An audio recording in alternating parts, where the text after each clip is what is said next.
일본 중의원 의원을 뽑는 총선거가 방금 전 8시에 끝이 났습니다. 방송사들이 일제히 출구조사 결과를 발표했는데요. 도쿄 특파원 연결이 된 것 같습니다. 황보현 특파원. 네, 도쿄입니다. 자, 우선 출구조사 결과부터 자세히 전해주시죠. 네, 공영방송 NHK 출구조사 결과부터 보겠습니다. 자민당이 253에서 300석, 자민당과 손잡은 열린여당인 공명당이 27에서 36석, 그리고 고이케 유리코 도쿄도지사가 이끄는 희망의당이 38에서 59석, 그리고 제1야당 탈당파가 주축이 된 입헌민주당은 44에서 67석으로 전망됐습니다. 민영방송인 TBS 예상 의석수는 자민당 278석, 공명당 33석, 희망의당 50석, 그리고 입헌민주당은 58석으로 나왔습니다. 다른 방송국 예상 결과도 대동소이한데요. 출구조사 결과를 종합해보면 일단 자민당과 공명당이 손잡은 기존의 여권이 233석이 기준인 과반 의석을 확보하는 건 거의 확실해 보입니다. 모든 상임위에서 여권이 과반을 넘기는 261석 이상 확보도 가능할 것으로 전망됩니다. 여권이 최대 승리로 판단하는 의석 3분의 2 확보는 마지막까지 결과를 지켜봐야 할 것 같습니다. 3분의 의석은 310석인데 NHK는 최대 336석, TBS는 최대 311석 등 최대치에서 310석을 넘길 것으로 예상하긴 했지만 말 그대로 최대치인 만큼 결과를 섣불리 예단하기는 어렵습니다. 310석, 즉 3분의 2 의석 확보가 중요한 건 바로 개헌과 관련이 있기 때문입니다. 여권이 3분의 2 이상 의석을 확보한다면 여권 단독으로 개헌안 발의가 가능합니다.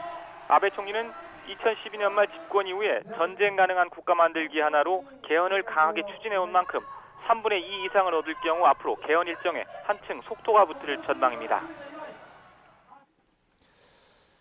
네, 가장 중요한 게 이번 선거 결과에 따른 영향인데요. 자, 아베 총리 앞으로 행보 어떻게 되는 걸까요?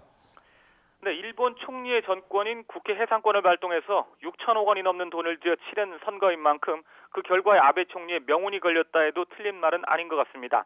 아베 총리 거치는 확보한 의석수에 따라서 몇 가지 경우의 수를 생각해 볼 수 있는데요.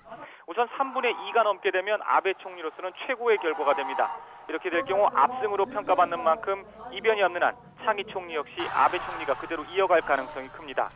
방송사 출구조사 결과를 보면 집권 자민당과 손잡은 공명당까지 합치면 최대치로 봤을 때는 가능한 것으로 나왔지만 호락호락하지는 않아 보입니다. 두 번째 가능성은 3분의 2에는 못 미쳐도 모든 상임위에서 열린여당이 과반을 차지할 수 있는 261석을 넘는 경우입니다. 국회 예산 전보다는 20에서 30석 정도 줄어들기 때문에 아베 총리에 대한 책임론이 일부 불거질 수 있지만 승리가 분명한 만큼 총리 연임도 유력합니다. 출구조사 결과를 보면 현재로서는 가장 가능성이 높아 보입니다. 또 과반 의석인 233석을 넘어서 261석에 못 미칠 경우에는 아베 총리 지도력에 대한 문제 제기가 본격화될 공산이 커 총리 연임에도 빨간불이 켜질 것으로 보입니다. 일부 방송사의 출구조사 결과를 보면 예측 범위에 들긴 하지만 가능성이 높진 않아 보입니다. 아베 총리로서 최악의 상황은 연립공명당과 합해도 과반 의석인 233석이 안 되는 경우입니다. 이렇게 되면 아베 총리 스스로 물러나겠다고 말한 만큼 자진 사퇴가 불가피합니다.